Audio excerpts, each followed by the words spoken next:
Hi everyone, this is a video on how to polish your watches and keep them looking nice and shiny. Now the focus today is going to be on gold watches, although we'll briefly discuss stainless steel watches as well. But the focus is definitely on gold watches and also different types of gold watches. Solid gold, gold plated, gold filled, gold rolled, what those terms mean, and how that should influence how you go about polishing them. Now, to start with, maybe I should just talk about what we have here. We have, on the stainless steel, we have an Omega Speedmaster, Seamaster, from around 2000. This is a Jaeger-LeCoultre from the 50s. This is another Jaeger-LeCoultre. This is 18 karat, solid. This is another Jaeger-LeCoultre Memovox, pretty iconic watch for those of you that know it. And this is a 10 karat gold filled watch, also from the 1950s. Next, we have a Rolex Datejust with the bark finish. This is from the 1970s. This is also 18 karat solid gold. And lastly, we have an IWC solid 18 karat gold watch from also the late 1950s. And these are all yellow gold. Now, I think first thing we should talk about is what can go wrong with polishing your watch. And the answer is a lot. Now, as we know, stainless steel is extremely hard compared to gold. And yet, look what happened even with this stainless steel watch of mine. Now, this has been a daily watch of mine for probably at least 15 years. I don't wear it as much anymore, but when I was wearing it, it saw a lot of abuse. And so over the roughly 20 years I've owned it, it's had 4 services. Now that's a lot of service in my book. In fact, it may have even had 5. But the reason is because it really saw a lot of abuse. I did go diving in the ocean with this. It has fallen, all kinds of things have happened to it, so it got a lot of service. Now, one problem is that when you send it for service, or at least this is a problem I ran into, very often I was talking just about the movement. And what I realized is that very often they'll just polish the watch for you, and that's not what I wanted. And it wound up creating some problems. Now, let's look at the back of the clasp. Now over here you can see it says Omega Seamaster Professional. Now when I bought this watch new, this was actually really quite deep. It was like a deep indentation where you see the text and the symbol.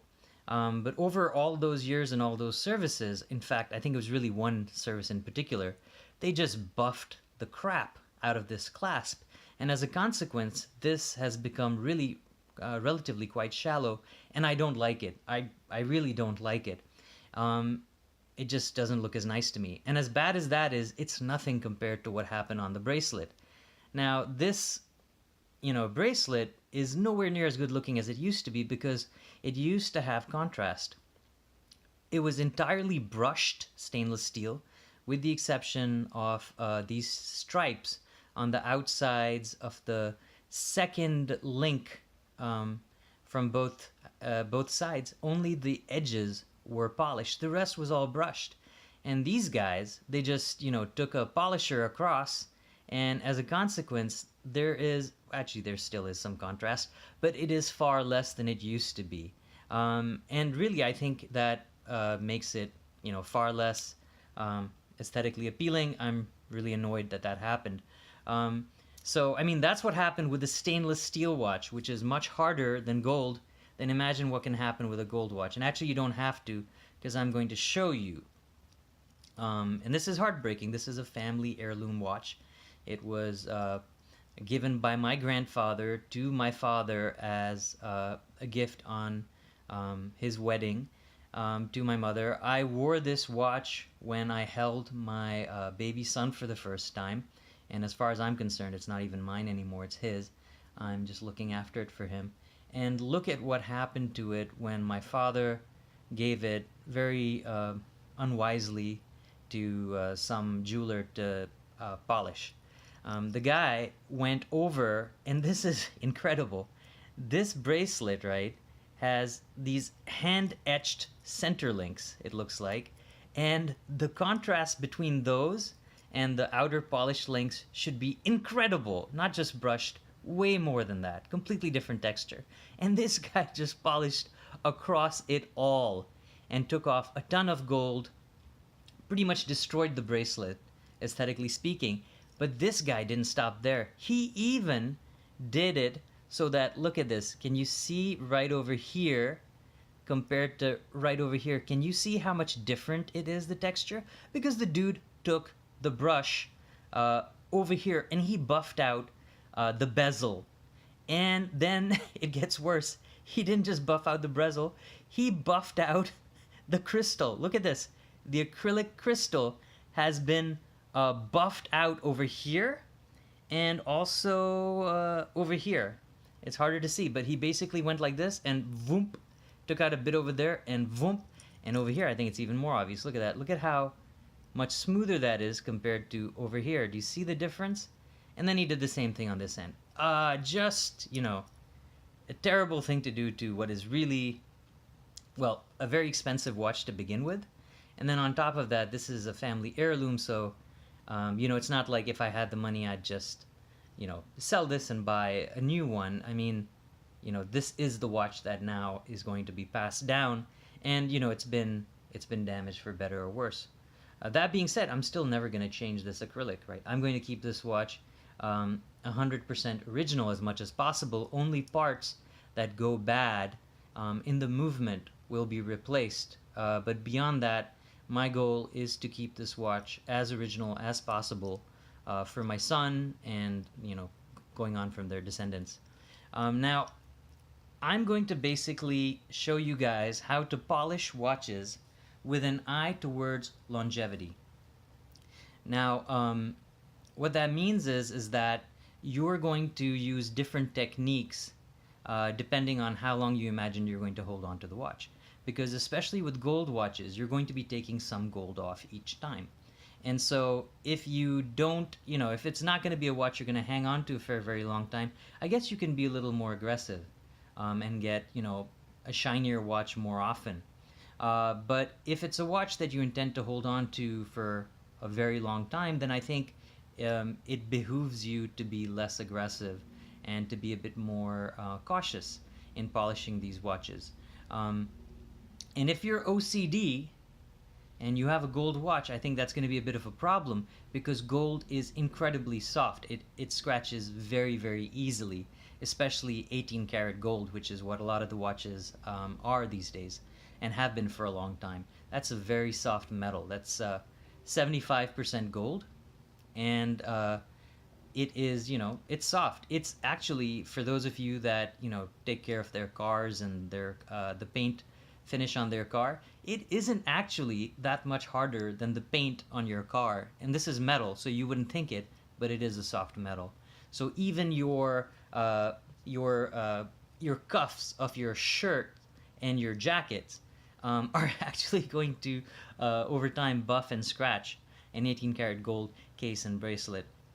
So if you're OCD and you're polishing your watch all the time, in the long run that is going to ruin your watch. So I would not advise that. I would caution against that. So I mean, and we've seen, when you get aggressive, what can go wrong. So the way I'm going to talk about polishing these watches today is by going from the least aggressive to the most aggressive, because you can take gold off very easy while polishing, but it's not. It's a different matter when it's adding gold back. You really cannot. So I think the smart thing to do is go with the softest approach, and then if you see the results and you're not happy with them, then you can say, you know what, it matters enough to me that I'm going to go with the next most aggressive approach, and so on. So let's start by, so this watch hasn't been polished in I'd say close to a decade, right? So I think that is reasonable. It's due for polishing, and you know what? Because it's this kind of a watch, see, which again we've just seen it, but it has this kind of texture. I'm going to spend so much time explaining to someone that I'm having service this watch on what I want done that I'd just rather do it myself. And this Jojo Lecoute here is another example. Look at it. This is hand done on the case on the outside, this pattern, right? I'm just not even going to mess with handing this to anyone, right? I'm just going to do it myself. On top of that, I think a lot of people who work desk jobs, they don't work with their hands enough, and I miss that. There's a saying that I really like, which is that the heart is happiest when the head and the hands work together. So, and there's another saying, if you want it done right, do it yourself. And so for that reason, I'm going to do the polish on this date just on my own. So the first thing is always, before you begin, remove the bracelet or the strap. Because if you don't do that, you're definitely not going to be able to clean areas like these nooks and crannies very well. And also, you're just at more risk while you're polishing to damage or polish an area you don't intend to. And so for that reason, let's start by removing the links. So we have a link remover, a spring bar removal tool, which has this end over here. Let's see if I can focus on it. Oops. Alright, that's not working out so good, but if you look up a spring bar removal tool, you will see what that is, and we're going to use that now to take out the spring bar on the Rolex here. Let's see if I can do this while on camera.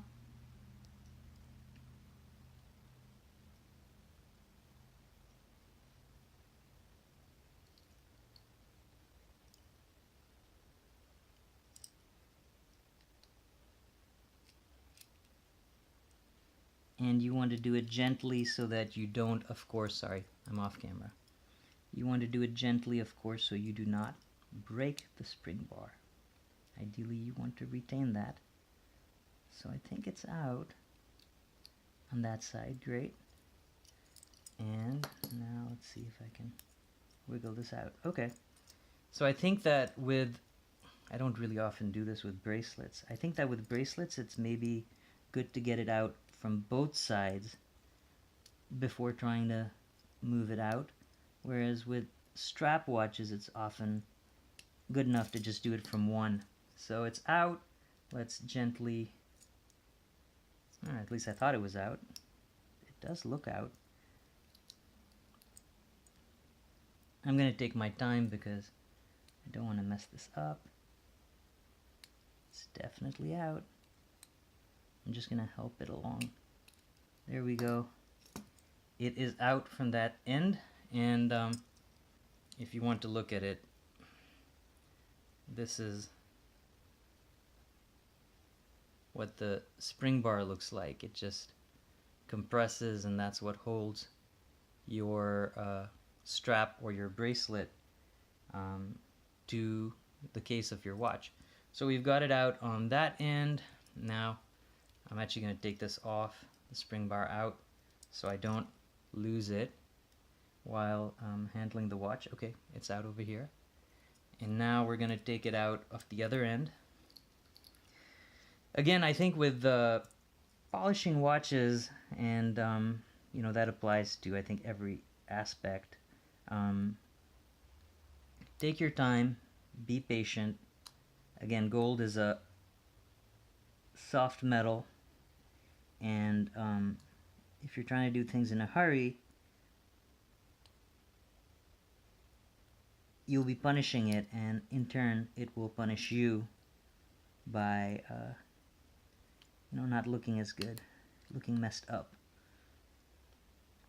which you certainly don't want. Alright, so this looks like it's out. Let's see.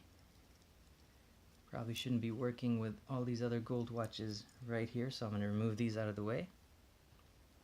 In fact, by the way, that is the reason that the Memovox is currently not wearing a strap. The reason is because I took the strap off. I was going to put another strap on, but until I am ready to do that, I didn't put a strap on just for the video, because again, with gold and spring bars, each time you're basically scratching things, and so I'm not going to do it until I basically have to. So that's, I think, the kind of caution that is wise to apply to your gold watches. And always when you're removing spring bars, remove them from the back of the watch, because you don't want to scratch the lugs from the front. Here we go. Feels like it's out.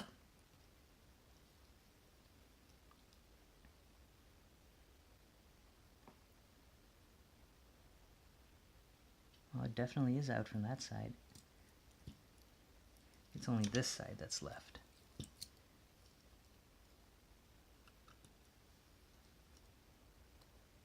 There we go. You know, in fact, what I realize is that I should have had this on, and by the way, this is just a t-shirt. This is just a cotton t-shirt. I should have had this on the t-shirt as opposed to doing it in my hand. That was probably a bad move. I was trying to get closer to the camera, but it's always better if you have a solid surface to keep the case in place. In fact, I even have a watch holder, which, you know, gently, it's got rubber on both sides. It clamps onto the case, and normally I would have used that, but forgot to. Okay, so see, now we can really clean parts of the case that otherwise we couldn't have gotten to. We're going to be able to hold it much better. We're going to be able to get leverage, and we're also going to be able to avoid the textured areas that we want to, you know, leave untouched, and the crystal. We're going to be able to do all of that a lot better now that the bracelet has been removed from the watch. And the same is true for the bracelet. The bracelet, especially, you know, these end links where it connects to the watch, I mean, these areas, we're going to be able to clean them way better than we would have while it was still on the case. So this is definitely something you should do, not just because you'll be able to clean it better, but because you are far less likely to do any damage. So definitely the first step, take off your strap or your bracelet.